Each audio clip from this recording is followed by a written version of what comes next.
Thyroid gland, जैसे बाकी सारी लाइफस्टाइल प्रॉब्लम्स हैं वैसे ही थायराइड से रिलेटेड जो प्रॉब्लम है वो भी एक तरह का लाइफस्टाइल प्रॉब्लम ही है। रिवर्सिबल भी है कि आप इजीली इसको रिवर्स कर सकते हो अगर आप अपने लाइफस्टाइल में चेंजेस कर लेते हो तो। वैसे तो लोग आजकल आप मोस्टली सुनने में आता है कि नहीं ये तो रिवर्स नहीं हो सकता है, तो मेडिसिन अगर डॉक्टर ने दी है तो वो लेते ही रहनी पड़ेगी पूरा टाइम।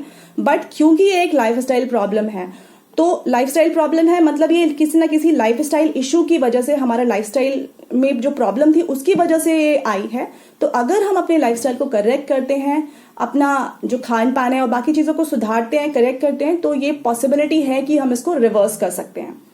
अभी जो इंपॉर्टेंट पॉइंट्स है नोट करने के लिए वो ये है कि लगभग 42 million people in India have thyroid disorders. उनको थायराइड का प्रॉब्लम है। लगभग 42 लोग ऐसे हैं जिनको किसी ना किसी तरह का थायराइड का प्रॉब्लम है। वो 4 तरह के जो थायराइड के प्रॉब्लम बताए हैं उनमें से कोई भी हो सकता है। सबसे कॉमन जो है वो है हाइपोथायराइडिज्म का, जिसमें कि अंडर एक्टिव है आपकी ग्लैंड। नेक्स्ट उसके अलावा आता है कि लगभग हाइपोथायराइडिज्म जो है इतना कॉमन है कि लगभग हर 10 में से एक आदमी को हाइपोथायराइडिज्म का प्रॉब्लम है। और जैसे हमने बात किया कि विमेन में ज्यादा प्रोमिनेंट है, ज्यादा प्रेवलेंट होता है हाइपोथायराइडिज्म कंपेयर टू मेन। अगर हम आदमियों से की अपेक्षा बात करें तो लेडीज में ये कॉमनली पाई जाती है हाइपोथायराइडिज्म की प्रॉब्लम।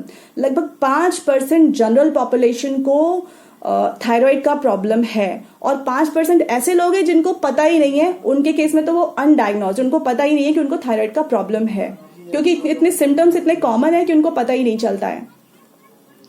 नेक्स्ट आता है कि आजकल क्यों इतने ज्यादा केसेस बढ़े हुए मिल रहे हैं, इतना ज्यादा केसेस क्यों सुनाई दे रहा है हाइपोथायराइडिज्म के। तो अगर हम बात करें कि क्यों सुनाई दे रहे हैं तो उसका सबसे बड़ा रीजन जो है, सबसे पहले कि आयोडीन की डेफिशिएंसी है। जो हमारी डाइट है उसमें आयोडीन अगर आयोडीन क्या है, आयोडीन एक मिनरल है जो बहुत ही छोटे अमाउंट में हमारी बॉडी को चाहिए होता है, ट्रेस एलिमेंट बोलते हैं इसको। सॉल्ट के अंदर हमारे आयोडीन को बहुत ही ट्रेस अमाउंट में जो हमारा आयोडीन चाहिए वो मिला दिया जा रहा है और उसकी वजह से हमारी बॉडी के अंदर आयोडीन की कमी काफी हद तक पूरी हो जाती है। बट उन लोगों के केस में जो लोग रेस्टोरेंट्स का या होटल्स का खाना या जो बहुत ज्यादा प्रोसेस्ड फूड खा रहे हैं उसके केस में क्या हो रहा है कि जो रेस्टोरेंट्स वाले या जो बाकी लोग हैं ना, वो कई बार आयोडीन वाला नमक नहीं यूज करते हैं, वो नॉर्मल नमक यूज करते हैं जिसमें कोई आयोडीन नहीं है। तो उस केस में भी जो लोग बहुत ज्यादा खा रहे हैं बाहर का खाना, उस केस में भी पॉसिबिलिटी है कि आयोडीन डेफिशिएंसी हो जाएगी। और आयोडीन डेफिशिएंसी मतलब क्योंकि आयोडीन बहुत ज्यादा इंपॉर्टेंट है थायराइड ग्लैंड के फंक्शन के लिए, उसको काम करने के लिए आयोडीन की इंपॉर्टेंस मतलब आयोडीन की जरूरत है।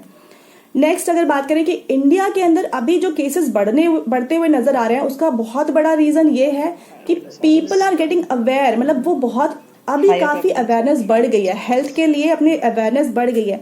तो लोगों को समझ में आ गया है कि कहीं ऐसा तो नहीं कि जो प्रॉब्लम आ रही है वो थायराइड की वजह से है, तो लोग खुद अपना चेकअप कराने पहुंच जाते हैं, डॉक्टर्स के पास पहुंच जाते हैं। अब जब डॉक्टर के पास आप जाओगे तो डॉक्टर बता देता है कि हाँ ठीक है आप ब्लड टेस्ट करा के ले आओ, हम चेक कर लेते हैं।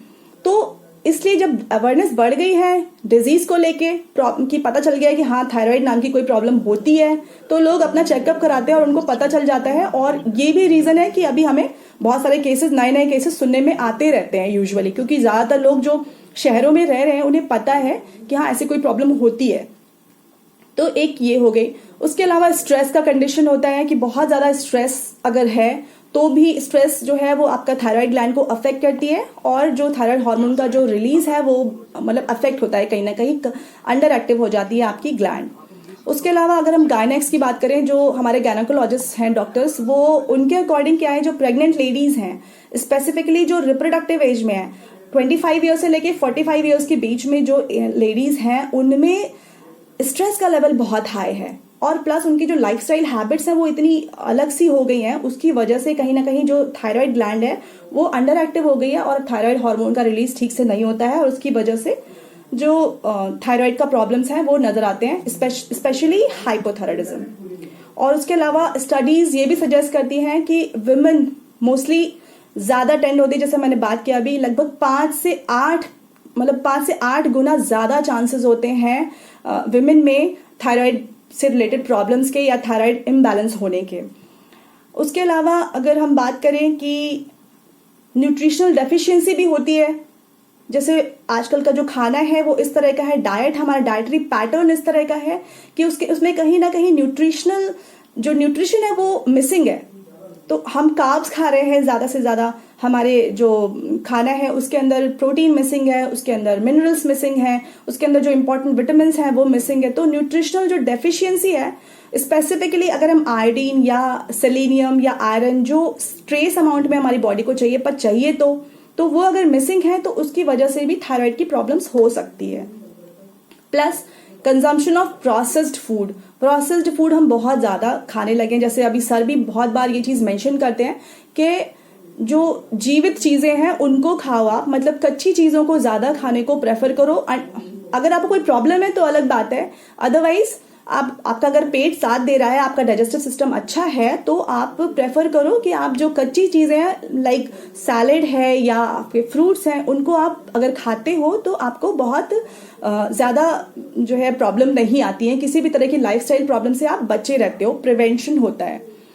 और उसके अलावा जो लोगों का सेडेंटरी लाइफस्टाइल है, मतलब जीरो फिजिकल एक्टिविटी है, उसकी वजह से भी इस तरह की जो लाइफस्टाइल प्रॉब्लम्स है वो देखने में आती हैं। प्लस आपका स्ट्रेस लेवल है, उसके अलावा पोल्यूशन है कहीं ना कहीं, वो भी कहीं ना कहीं अफेक्ट करता है हमारे। और इन सब के अलावा एक हमारा स्लीप पैटर्न है, अगर लोगों की नींद भी पूरी नहीं हो रही है ठीक से, तो ये कहीं ना कहीं एक साइकिल बना हुआ है कि अगर आपका लाइफस्टाइल ऐसा नहीं है कि कुछ ना कुछ आप ठीक नहीं कर रहे हो, करेक्शन नहीं कर रहे हो अपनी लाइफस्टाइल के अंदर, आपका डाइट ठीक नहीं है, आपका फिजिकल एक्टिविटी नहीं है, सेडेंटरी लाइफस्टाइल है, आप अच्छे से नींद भी नहीं ले रहे हो, तो ये सब चीजें अफेक्ट कर रही है हमारे बॉडी के डिफरेंट फंक्शंस को, स्पेशली हमारी जो एंडोक्राइन ग्लैंड्स हैं जिनमें से थायराइड एक ग्लैंड है, उसको अगर उसमें इम्बैलेंसेस हो रहे हैं और उसमें इम्बैलेंसेस हो रहे हैं तो फर्दर चीजें भी गड़बड़ हो रही है, मतलब आपका जो मेटाबॉलिज्म है वो खराब हो गया,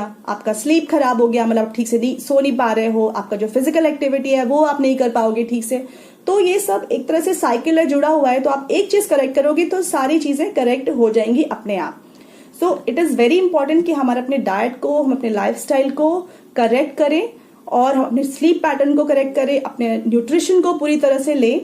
अगर हमें अपने आप को अपने लाइफस्टाइल प्रॉब्लम से, स्पेसिफिकली अगर हम थायराइड ग्लैंड की बात करें, थायराइड से रिलेटेड प्रॉब्लम्स की बात करें, उनसे अगर अपने आप को बचाना है तो बहुत इंपॉर्टेंट है कि हम अपने लाइफस्टाइल को करेक्ट करें। तो बस आज के लिए इतना ही। Thank you so much.